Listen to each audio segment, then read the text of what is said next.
Panginoon ang kasiyahan, ang kagalakan, no, ang pagpapala, ang mga pangako ng Panginoon. Pangako ay nasa Like, share, Amen. subscribe. Ang kay Jesus lang po, no, ang lahat po ng bagay. Kaya salamat po sa Panginoon. Tunay nga po ng kagalakan sa ating mga kapatid na nagbabalik sa Panginoon. Amen. Wala naman, lagi naman sinasabi ni Mami, no, wala naman talagang pupunta ng tao. Amen. Kundi sa Diyos pa rin lahat. Amen.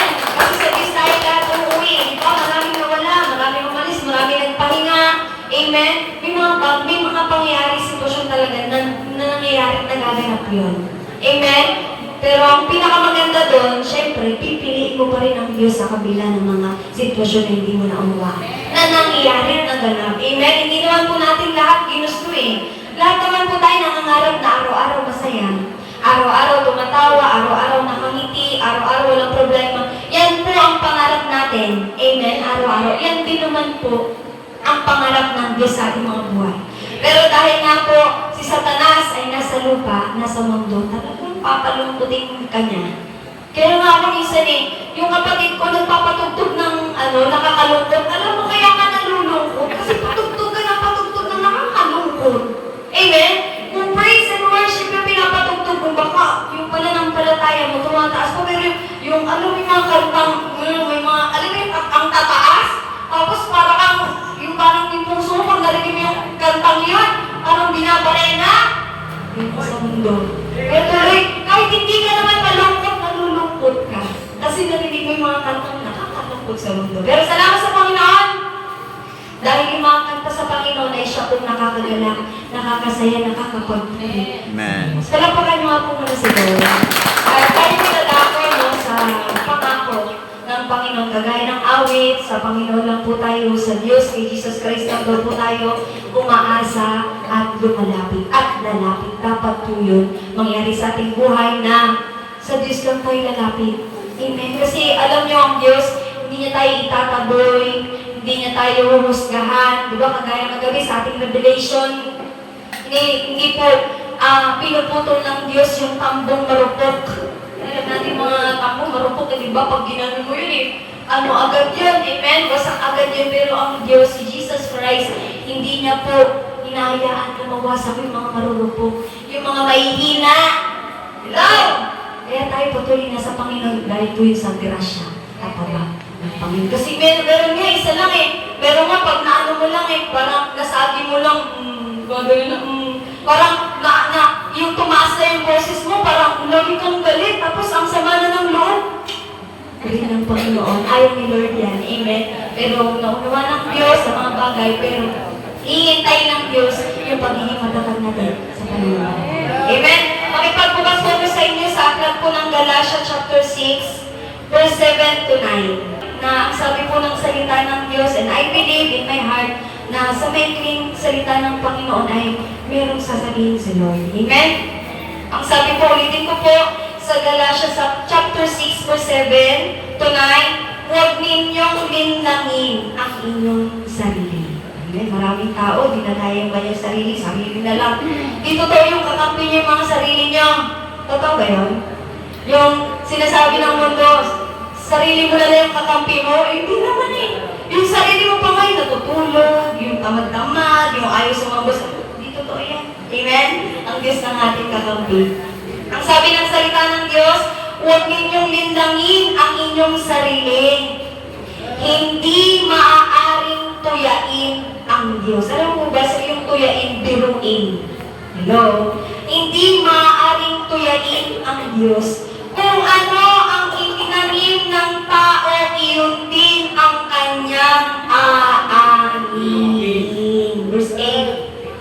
Ang nagtatanim para sa sarili niyang laman ay aanin ng pagkabulok mula sa laman. Kaya ang tao namamatay. Amen? Puro trabaho yung mga tao, puro ipon, puro kain. Hindi nila alam na yung kanilang pinag-iipunan, pinagkakainan, itong katawan, mabubulok to sa ilalim ng lupa. Pero sabi ng salita ng Diyos, ngunit ang nagtatanim para sa Espiritu ay aani ng buhay na walang hanggan. Verse 9, kaya't huwag tayong mapagod. yung katabi mo, pagod ka na ba? Sabi ko nga eh, meron akong tinanong, pagod ka na ba? Umimulay ka na. Amen?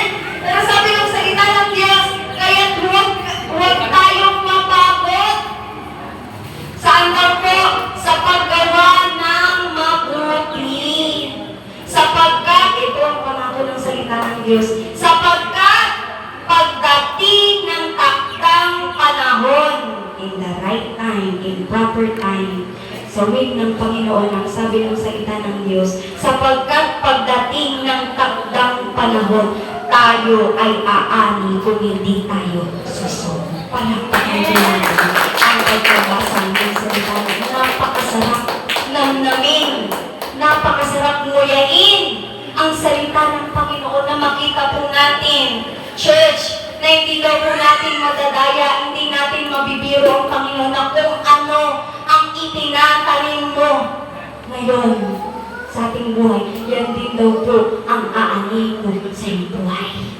Na ibig sabihin na sinasabi ng salita ng Diyos, kahit nakakapagod maging mabuting tao, manatili kang mabuting tao.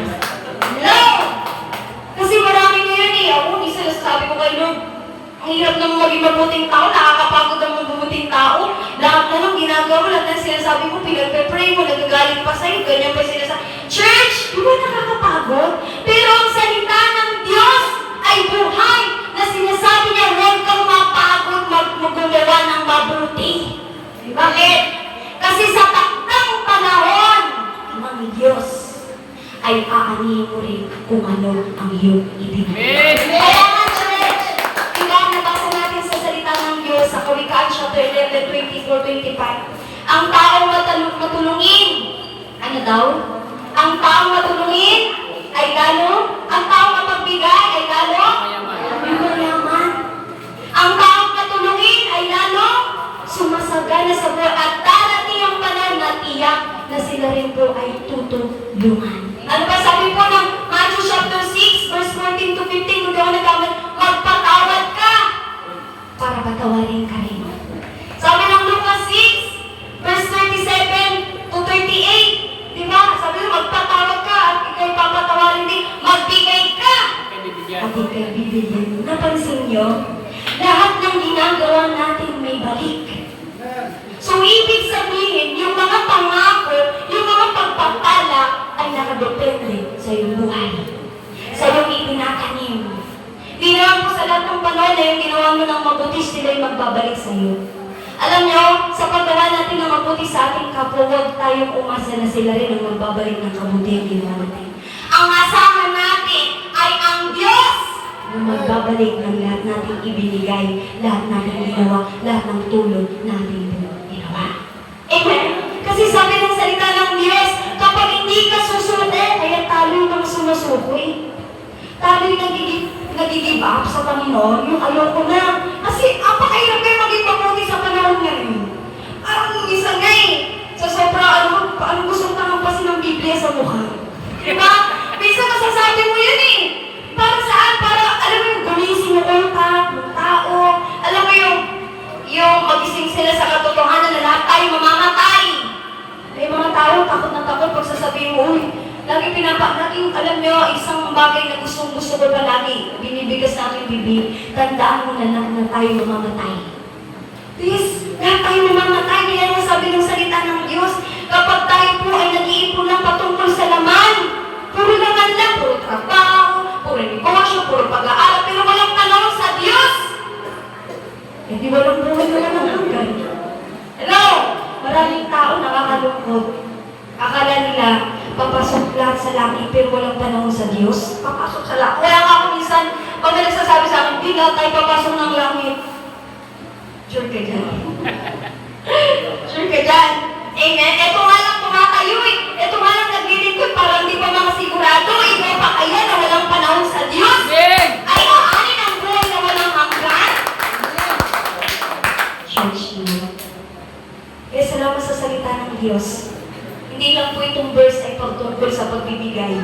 Kaya nga, di ba? Ito yung ginagamit natin sa pagbibigay ko. Ano yung tinanim mo? Siya mo maaning tama ko yun. Panginoon. Kung anong itinatanim mo sa Panginoon, ay siya mo rin pong aanin sa takdang, sabi ng salita ng Diyos, sa takdang panahon. Sa right time, sa proper time ng Diyos, ibibigay na ipagkakalog niya yung mga ipinangako niya sa iyo. Bahay?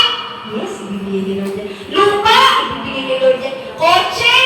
Motor? No! Asawa? Yung mga ano dyan, huwag na mag-asawa, yung mga mga dyan ha. Amen! Ano pa ba nais na ibigay ng Diyos sa inyo? Negosyo? Trabaho? Pag-aaral? Sa takdang panahon, sinasabi ng salita ng Diyos, kung ikaw ay magtatanim ng panahon, ng oras, ng pagiging mabuting tao sa harap ng Diyos, sa takdang panahon, aanin mo lahat ng iyon. Kung ikaw ay tumutulog, tutulungan ka rin. Kung ikaw ay nagpapala, pagpapalayan ka rin. Kung ikaw ay nagpapatawag, patatawarin ka rin. At kung ikaw, alam niyo sa New King James, sa Lucas chapter 6 verse 27, kung doon ako nagkakamali, sa New King James, ang word ng pagpapatawad doon, magpalaya ka para palayain ka. Diba? Masarap kayo maging malaya. Sino ayaw maging malaya? Ikulong ko kayo, sige. Sino ayaw maging malaya? Di ba lahat naman? Gusto maging malaya? Ayaw maging malaya? Kukulong talaga kita. Kukulong ka talaga sabi. Hello! Pero hindi aside church. Ano po mensahe? Salita ng Diyos. Church! Ano pong pangako na nakuha natin sa Panginoon? Church, yung pagiging mabuting tao mo, huwag kang mapagod. Alam niyo, mabuting tao, yun po yung ginagawa niya yung tama. Hindi siya naninindigan na alam ko ano yung tama sa paningin ng Diyos, siya yung gagawin niya kahit magalit yung tao, kahit magtampo, basta sasabihin mo, basta ganito, ganyan.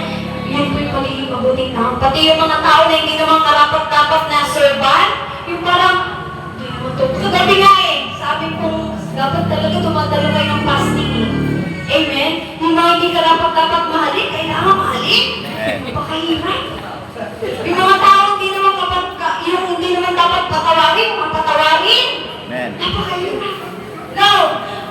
Alam mo, makakabag ka, ikaw yung una, sabi nga daw po, ang pagiging Kristyano parang lagi kang inaapi. Pansin niyo ba yun? Parang tayo inaapi, bawal tayo magalit, bawal tayo yung mali na nakita mo, bawal mo sabihin na, mali yan, ganyan. Hello! Ang hirap! Yung hindi mo napaglalaban yung sarili mo. Ganyan daw po pagiging Kristyano. Maging api. Pero alam niyo, okay lang maging api. Okay lang maging kawawa. Pero sa paningin ng Diyos, hindi ka kawawa. Hindi ka api! Akala lang niya, api ka. Hindi na, api ko lang yan, ganyan. Pero sa paningin ng Diyos, hindi ka api, kundi matapang ka sa harap ng Diyos. Kaya lahat po ng mga bagay na ating church, napakaganda. Yung mga mabubuting bagay na tinatanim natin sa panahon ngayon, una sa Diyos, pangalawa sa kapwa, ay sa takdang panahon ay aanihin natin lahat. Yan mula sa taas, mula kay Jesus Christ. Gusto niyo yan? Gusto niyo yan yung parang, alam mo yun, hindi ka naman nagsaka, pero ikaw yung maani. So, yung alam mo, hindi ikaw yung nagtanim, pero ikaw yung maani, gano'n ng Diyos. Ayaw niya na yung binibigay niya sa atin, pinaghihirapan natin, kundi galing talaga sa Diyos, galing sa pagpapala, galing sa mga pangako ng Panginoon Diyos sa buhay. Sige, palakpakan po natin ang Diyos sa buhay. Kasi church, huwag tayong mapagod maging mabuting tao, huwag tayong mapagod magmahal, huwag tayong mapagod tumulong, huwag tayong mapagod magbigay, huwag tayong mapagod magpatawad at magpalaya. Kasi darating ang panahon, aanihin din po natin lahat ng yun. Yung sa mga tao, lalo sa Diyos natin yan aanihin. Okay? Welcome po po! Susunod na tayo sa buhay po ni Maduro. Ito na pa kanya siguro.